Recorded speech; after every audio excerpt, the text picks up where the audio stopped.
ಜೊತೆಗೆ ರಾಮನವಮಿ, ರಾಮ ಅಂದ ತಕ್ಷಣನೇ ನಮ್ಮಲ್ಲಿ ಒಂದು ಸ್ಫೂರ್ತಿ ಬಂದ್ಬಿಡುತ್ತೆ, ಒಂದು ಶಕ್ತಿ ಅನ್ಸತ್ತೆ.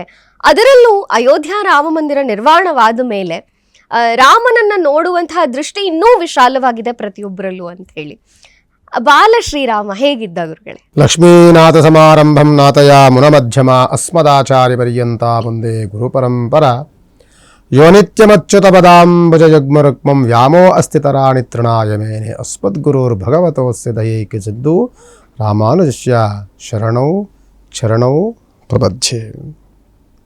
ಮೊಟ್ಟ ಮೊದಲು ನಾವು ಹೇಳಿದಂತಹ ಈ ಶ್ಲೋಕ, ಲಕ್ಷ್ಮೀನಾಥ ಸಮಾರಂಭಂ ನಾಥಯ ಮುನಮಧ್ಯಮ, ಶ್ರೀರಾಮಾನುಜಾಚಾರ್ಯರು ಲಕ್ಷ್ಮಣನ ಮತ್ತೊಂದು ರೂಪ, ಆದಿಶೇಷನ ಮತ್ತೊಂದು ರೂಪ ಲಕ್ಷ್ಮಣ, ಲಕ್ಷ್ಮಣನ ಮತ್ತೊಂದು ರೂಪ ನಮ್ಮ ರಾಮಾನುಜಾಚಾರ್ಯರು.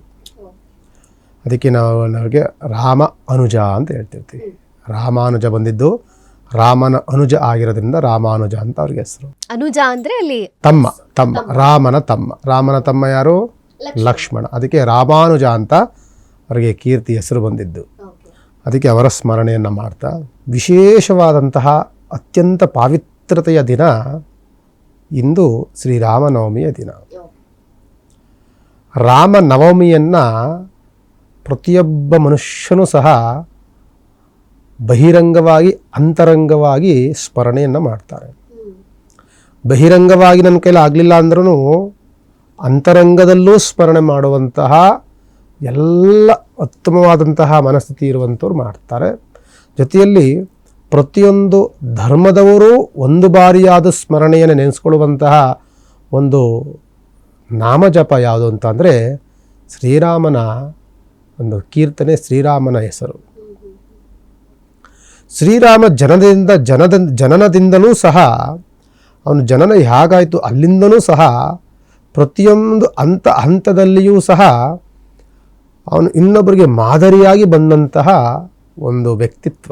ಶ್ರೀರಾಮ ಬಾಲ್ಯದಲ್ಲೂ ಸಹ ಇನ್ನೊಬ್ಬರಿಗೆ ಮಾದರಿಯೇ ಆಗಿದ್ದನೇ ಹೊರತು ಎಂದೂ ಸಹ ಧರ್ಮವನ್ನು ಬಿಟ್ಟು ಅಧರ್ಮದ ಎಡೆಗೆ ಒಂದು ಬಾರಿಯೂ ತಿರುಗಿ ನೋಡಿದಂಥವನಲ್ಲ. ಒಂದು ಬಾರಿಯೂ ಸಹ ಇನ್ನೊಬ್ಬರು ಕೈನಲ್ಲಿ ಬಯಸ್ಕೊಂಡಂತಹ ಉದಾಹರಣೆಗಳಿಲ್ಲ. ಯಾರಿಂದಲೂ ಸಹ ತ್ಯಜಿಸಿ ಮತ್ತು ತಿರಸ್ಕರಿಸಿದ ವ್ಯಕ್ತಿಯಂತೂ ರಾಮ ಅಲ್ಲವೇ ಅಲ್ಲ. ಇದಕ್ಕೆ ತದ್ವಿರುದ್ಧವಾದಂತಹ ವರ್ತನೆಯನ್ನು ತೋರಿಸ್ತಾನೆ ಮಹಾಭಾರತದಲ್ಲಿ ಶ್ರೀಕೃಷ್ಣನಾಗಿ.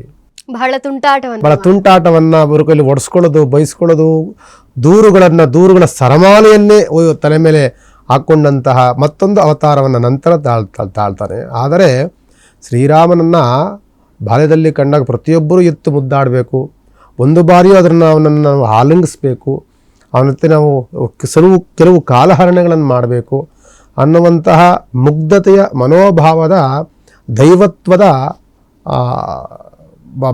ಮರ್ಯಾದ ಒಂದು ಮಾನವೀಯತೆಯ ಒಂದು ಮನುಷ್ಯ, ಮಾನವ ರೂಪದಲ್ಲಿ ಜನನವನ್ನು ತಾಳದಂತಹ ಭಗವಾನ್ ಮಹಾವಿಷ್ಣು. ಭಾರತದಲ್ಲಿ ಅವತಾರವೇ ಶ್ರೀರಾಮ, ವಿಷ್ಣುವಿನ ಅವತಾರದಲ್ಲಿ ಬಂದಂಥವನು ಶ್ರೀರಾಮ. 8ನೇ ಅವತಾರವನ್ನು ತಾಳ್ತಾನೆ. ಮೋಸ್ಟ್ಲಿ 8ನೇ ಅವತಾರ ಇರಬೇಕು. 7 ಮತ್ಸ್ಯ, ಕೂರ್ಮ, ವರಹ, ನರಸಿಂಹ, ವಾಮನ, ಪರಶುರಾಮ, ರಾಮ. 7ನೇ ಅವತಾರವನ್ನು ತಾಳದಂಥದ್ದು ನಾವು ತಿಳ್ಕೊಳ್ಬೇಕಾಗ್ತದೆ. ಶ್ರೀರಾಮನ ಇಂತಹ ಪಾವಿತ್ರತೆಯ ಜನ್ಮದಿನವನ್ನು ನಾವು ಏನಕ್ಕೆ ಆಚರಣೆಯನ್ನು ಮಾಡಬೇಕು ನೋಡಿ. ಇಡೀ ನಭೋಮಂಡಲಕ್ಕೆ, ಇಡೀ ವಿಶ್ವಕ್ಕೆ ನಾಯಕ ಅಂತ ಪ್ರಚಾರವಾದಂಥವನು, ದೇಶವನ್ನು ಆಳಿದಂಥವನು, ದೇಶವನ್ನು ಹೇಗೆ ಸುಭಿಕ್ಷವಾಗಿ ಕಾಣಬೇಕು ಅಂತ ಪ್ರತಿಯೊಂದು ಒಂದು ಧರ್ಮದವರಿಗೂ, ಪ್ರತಿಯೊಂದು ದೇಶಗಳಿಗೂ ಸಹ ವಿಶ್ವಕ್ಕೆ ಪಸರಿಸಿದಂತಹ ವ್ಯಕ್ತಿ ಯಾರು ಅಂತ ಅಂದರೆ ಮರ್ಯಾದ ಪುರುಷೋತ್ತಮ ಶ್ರೀರಾಮಚಂದ್ರ.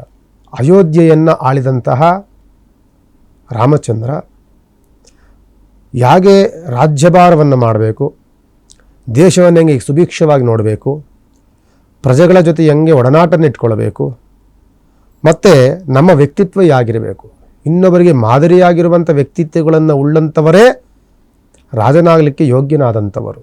ಆ ಯೋಗ್ಯವಿಲ್ಲದಂತಹ ವ್ಯಕ್ತಿ ರಾಜನಾಗಲಿಕ್ಕೆ ಸಾಧ್ಯವಾಗೋದಿಲ್ಲ. ಅದನ್ನು ಸಾರಿ ವಿಶ್ವಕ್ಕೆ ಸಾರಿದಂತಹ ಮರ್ಯಾದ ಪುರುಷೋತ್ತಮ ಶ್ರೀರಾಮಚಂದ್ರನ ಅಯೋಧ್ಯೆಯ ಪಟ್ಟಾಭಿಷೇಕದ ಸಂದರ್ಭಗಳು. ಹೊಟ್ಟೆ ನೋವು, ಗ್ಯಾಸ್ ಟ್ರಬಲ್, ಆಸಿಡಿಟಿಗೆ ಚಿಂತೆ ಬೇಡ. 1 ಚಮಚ ಅಮೃತ ಬಿಂದು ಔಷಧಿ ನಿರಾಳತೆಯ ಅನುಭವ ನೀಡುತ್ತದೆ. ಅಮೃತ ಬಿಂದು, ಕೋಟ್ಯಾಂತರ ಜನರ ನೆಚ್ಚಿನ ಆಯುರ್ವೇದ ಪರಿಹಾರ.